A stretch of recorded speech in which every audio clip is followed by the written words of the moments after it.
Joseph Napier, Sr. of NAPIERVISION Productions. This is the Spring Commons area, downtown Youngstown, Ohio. I'm about to enter into what's known as Springs Commons Park.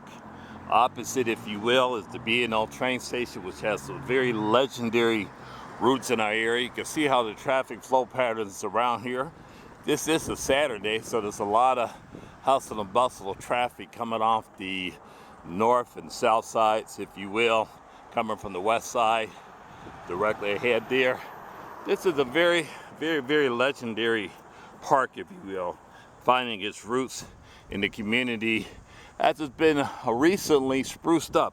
The park is adjacent to, if you will, it looks like today a wedding is going on down here today, so there's always a lot going on down here at the B&O. As you can see, traffic is still transversing in two. This is going to be a very good day to two people who are getting married today. A lot of good stuff going on down here today at the park. For, you know, the park is legendary. The B&O train station finds its roots coming online in 1905 at the passenger railroad station or train station, if you will. We know that in 1913 the B&O if you will, operations were interrupted by the flood of 1913.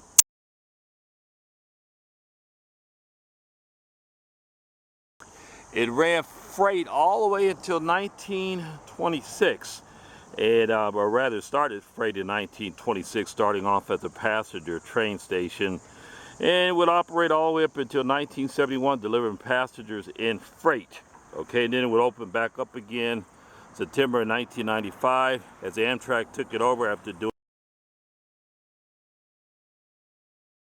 doing renovations to this beautiful structure. And it would run from 95 as Amtrak all the way up to 2005, I should say. One of 5 grand structures in the Youngstown area, if you will. It's on the list, if you will, with prominent buildings like the former Home Savings and Loan Building, the Butler Art Museum, you get it, the Warner Theater. This is one of 5 grand structures, standby auditorium, etc., that was chosen to be historically correct we'll go down in Youngstown, Ohio history. Although right now, the event center and / dining area reigns, if you will, these days.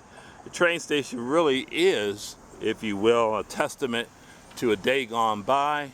If you see it off my left-hand shoulder, and trying to be respectful to the people who are coming in. They're cascading in for a wedding right now. But nevertheless, I just wanted to mention some of the history as I cascade to walk forward a little bit. These are some of the extensive renovations that have gone on down here and what they dubbed the Springs Commons Park, because, you know, historically this area was called the Mahoney Commons area. This is actually the birthplace of Youngstown area, where they say the history of Youngstown began. Early settlers settled in this area here, and then they would go on to then populate the south side once the bridge was built, and other areas right there as well. Ignore me, I'm doing some historical documentation. They're arriving for a beautiful wedding today, I see. Everybody's clad in very nice attire today. I want to come on the river's edge over here and show you what the boat dock / if you will, kayak dock looks like, and some of the renovations that are going on this day, if you will, this festive day, as it was built, well, the river walk, I should say. And you see the pergola area down there with seating. You can sit down here on a nice calm day where it's not too much humidity, and you can look at the lake, if you will, or the river, I should call it, the Mahoney River. As you see, the kayak dock area is right over there. The sidewalk area here cascades around and down and back, down parallel with the river, if you will. It becomes the river walk. This area was received 2 grants. I was told the ARP funding was used in this too, as they brought it, gave it a serious facelift, if you will. This is at 530 Mahoney Avenue, Spring Commons Park. They're about to start their wedding over there. There's the shadow of B&O right there. The B&O Station right there was totally received a renovation simultaneously inside there. They put a new roof. They put a new roof up there, if you will. And it's very, very nice digs. If you want to hold a graduation party there, a wedding inside or outside, any banquet, gathering or stuff like that, look upon it as a dining experience, if you will. And it's an event center as well. B&O lives on, if you will. There again, built in 1905 along the banks of the Mahoning River, which I said in 1913 experienced a great flood. The river raised above its banks. It was all the way up to the second window, if you will. I want to swing back around again and show you how high the second window is. And when you see the second building, the second window there, the flood went that high in the air, if you will.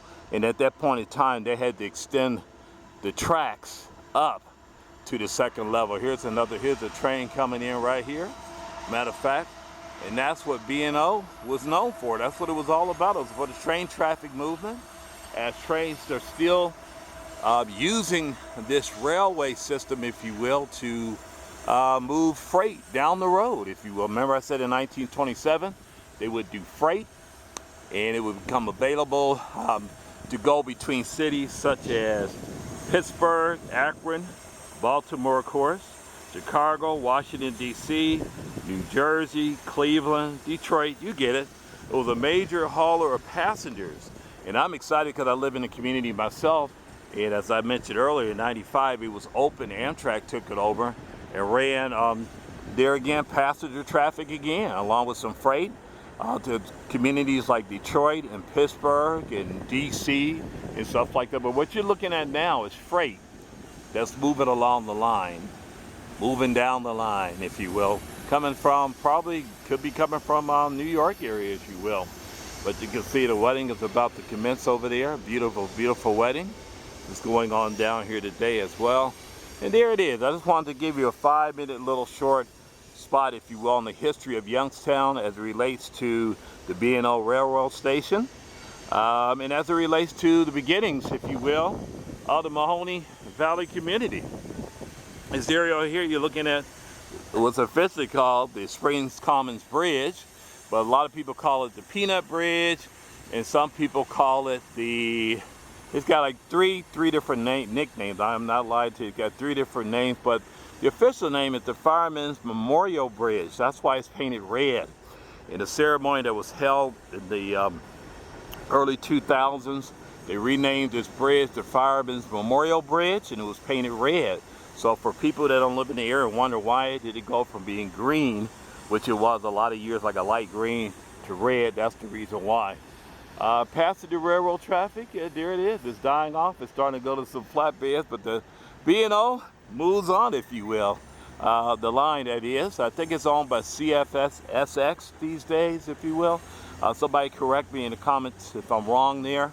But there again, I'm Justin Napier Sr., and this has been a history short about Youngstown, Ohio, the Mahoning Commons area, if you will, where Youngstown actually began. They settled along the river, and then they moved from around the river. I'll try to find that old picture of the bridge in that area, what it used to look like, and I will insert that in the video as well, okay? Well, this is Justin Napier Sr. with, if you will, NAPIERVISION Productions, signing off for now. Thank you, everybody, for coming along.